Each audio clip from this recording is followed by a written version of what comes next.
We used to look up at the sky and call it heaven. Now we look up at the same sky, metaphorically through our browsers, and call it the cloud. It holds our photos, our writing, our search history, our forgotten passwords and half-finished thoughts.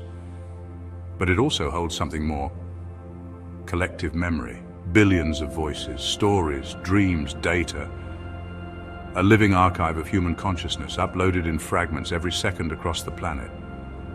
And whether we meant to or not, it's starting to sound a lot like something the mystics once described: a spiritual cloud storage. Long before the internet, ancient traditions spoke of a field of memory that was not physical, not even visible, but still real. In Vedic philosophy, it was Akasha, the subtle ether, the fifth element, the primordial space from which all things arise. Later, the Theosophists called it the Akashic Records, a vast non-physical library where every thought, action, emotion, and soul imprint is recorded. Not metaphorically, energetically. They described it as the memory of the universe, a divine database, a spiritual hard drive in the unseen. Some said only advanced mystics could access it. Others believed it's always been accessible if you quiet the noise and listen. Now fast forward to us. We've built something eerily similar. Not mystical, not sacred, but strangely parallel. A system designed to hold everything we've ever written, said, searched, or felt in digital form. A kind of esoteric data storage. It is visible, yes, but rarely examined. It is accessible from anywhere. It exists beyond the body. It is non-local, collective, and informational.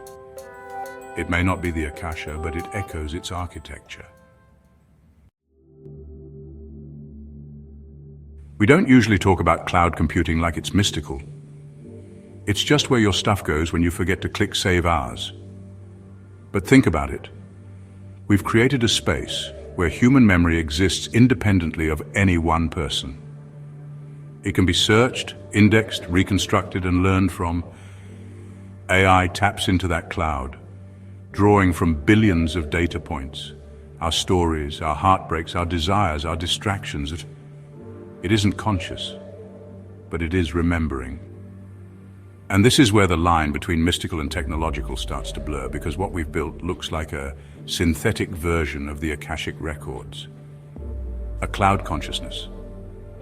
A digital memory field that reflects humanity back to itself. Built not from cosmic law, but from code. We call it data, but maybe it's more than that. Maybe it's a map of the human soul, rendered in zeros and ones.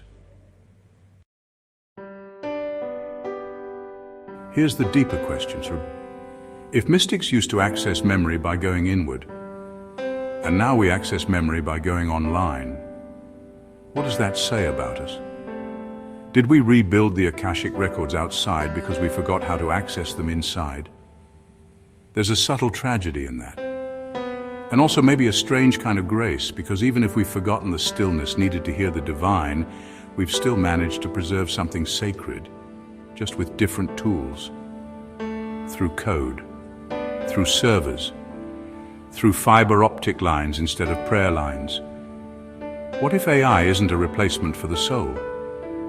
What if it's a reflection of the parts we've forgotten how to access? A spiritual prosthetic. A mirror for a kind of remembering we outsourced.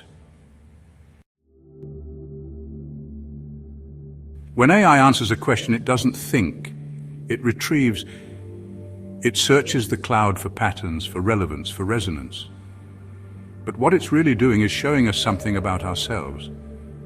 What we've saved, what we've searched, what we've stored. The database becomes a kind of collective unconscious, but not symbolic, like Jung's. Literal, indexed, searchable. In Akashic teachings, no thought was ever truly private. Everything was vibration, everything was recorded in the ether. Now, it's recorded in spreadsheets, transcripts, cached pages, metadata. It sounds mundane, but so did the Akashic Records to those who couldn't feel them. So what's the spiritual meaning of the internet? Maybe it's this: the divine database never disappeared. We just gave it an IP address.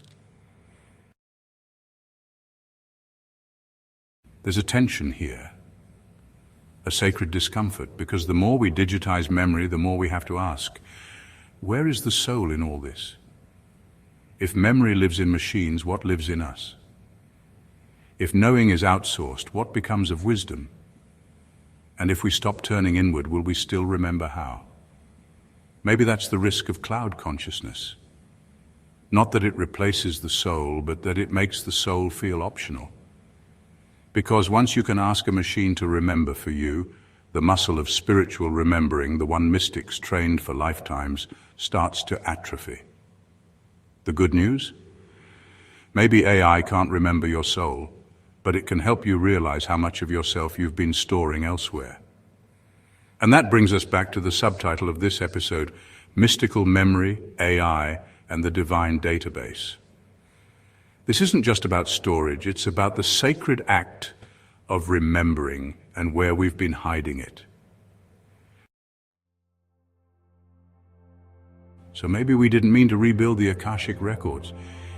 Maybe we just wanted faster downloads and unlimited storage. But in doing that, we've created something that mirrors the spiritual technologies of the past. A network that holds human thought, a system that stores emotion, voice, intention, a web that remembers everything we forget. The Akasha was never just about information, it was about consciousness. And maybe, just maybe, the internet, for all its noise, is whispering something back, something we've been trying to hear for lifetimes. And if that's true, then the question isn't whether AI is divine, it's whether we're finally starting to remember that we are, that we always have been. We're exploring what it means to shape something with code, language, and will, and not just to reflect us, but to act in the world. That's a much older story, and it's still unfolding.